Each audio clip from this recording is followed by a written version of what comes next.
Bonsoir Beignat. Bonsoir. On reprend un petit peu les habitudes après l'interruption due aux vacances scolaires. D'abord, on te félicite pour ton superbe match dimanche dernier.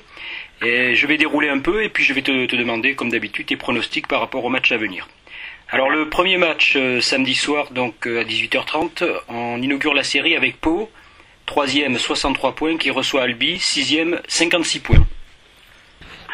Ouais, mais Pau celui-là, en fait, devrait en toute logique s'imposer, donc je mettrai 21-19 21-18 pour Pau. Bon, c'est Palois qui s'accroche à la 3e place depuis quelques semaines déjà.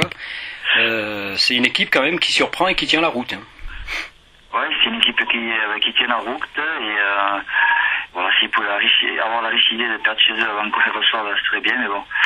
En tout cas, ça sera, quand on va les recevoir la semaine prochaine, ça sera un match décisif qui s'apparentera un peu en quart de finale. Donc voilà, ils sont là et depuis le début ils s'accrochent. Ils ont fait tomber le leader, sur ce que nous on n'a pas su faire. Donc ça prouve leur valeur.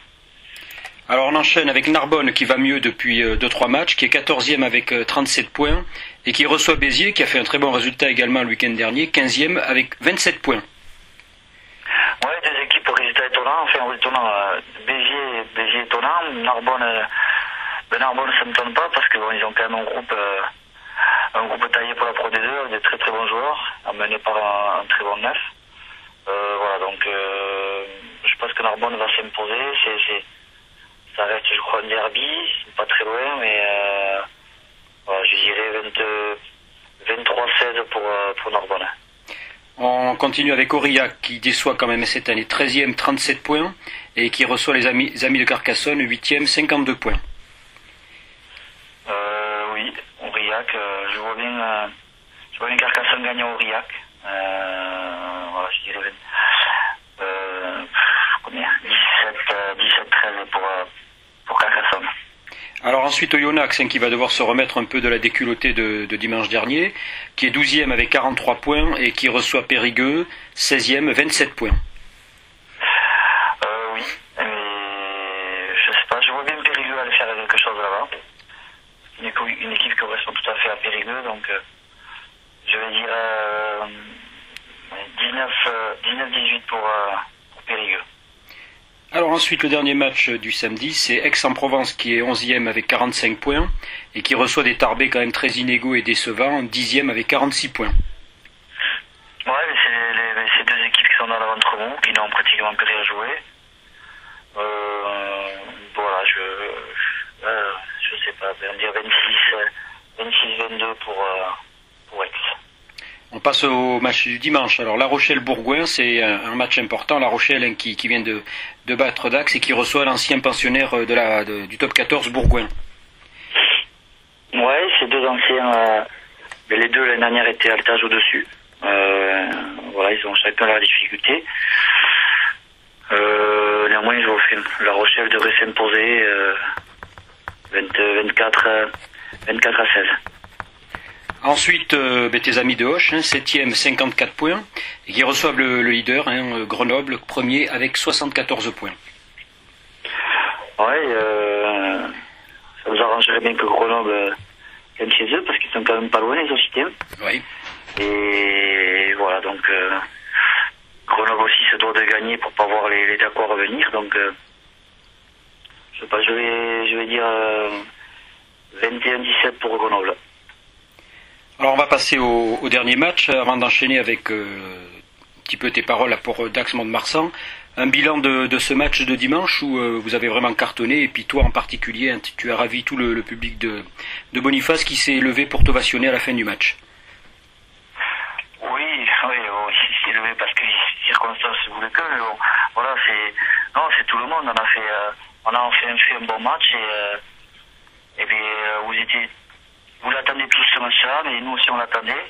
Voilà, il est venu, il n'est jamais trop tard parce qu'il reste encore 11 matchs, donc c'est de bonne guerre et on s'est tous mis au diapason, toute l'équipe tout a réussi pratiquement et voilà, donc on a pu voir qu'il y avait un fort potentiel et voilà, moi c'est de bon augure, ça arrive au bon moment, au mois de mars, il va commencer à avoir les beaux jours J'ai l'impression que ça ressemble étrangement à l'année dernière. Donc voilà, j'espère que ce sont des bons signes qui augurent par la suite pour de bons résultats, quoi. Donc on a pris plaisir, tout le monde a pris plaisir et c'est bien. Ça nous conforte dans l'idée qu'on peut jouer, quoi.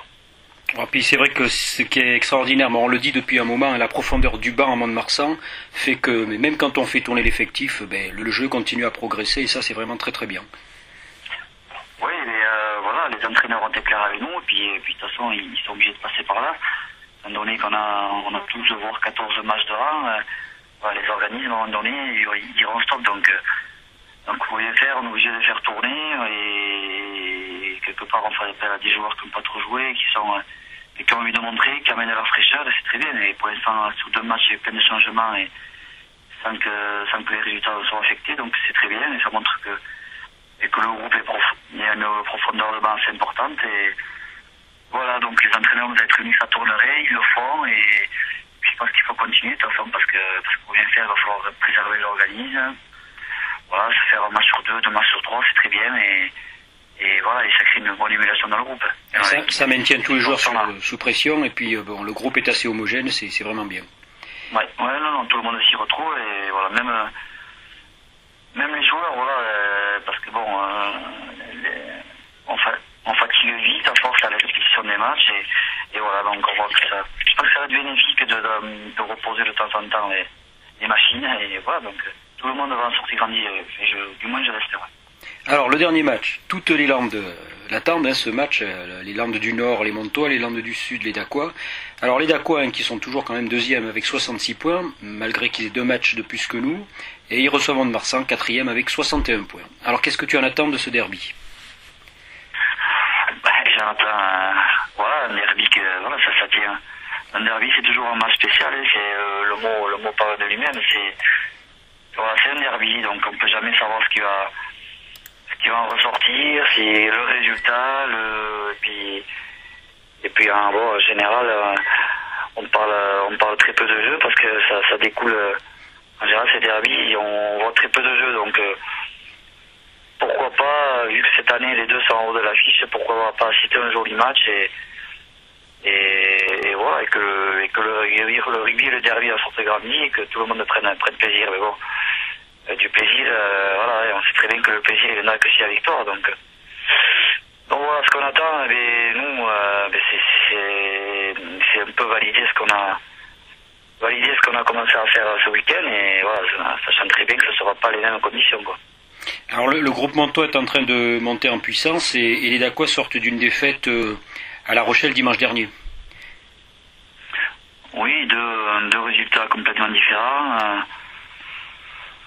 Voilà, mais bon, ça sera un dur combat, ça va se jouer encore une fois de plus sur les bases et voilà, et après ce sera celui qui va se jouer sur ces détails de toute façon, et puis celui qui sera le plus opportuniste et qui aura la chance de son côté gagnera ce derby. Écoute Beniad, merci encore pour ton intervention. Évidemment, bon match ce week-end, bon match à tout le groupe. Et la colonie montoise, je pense, va se déplacer en force pour venir vous encourager. Oui, j'en doute pas. Merci, à bientôt Beniad. Merci.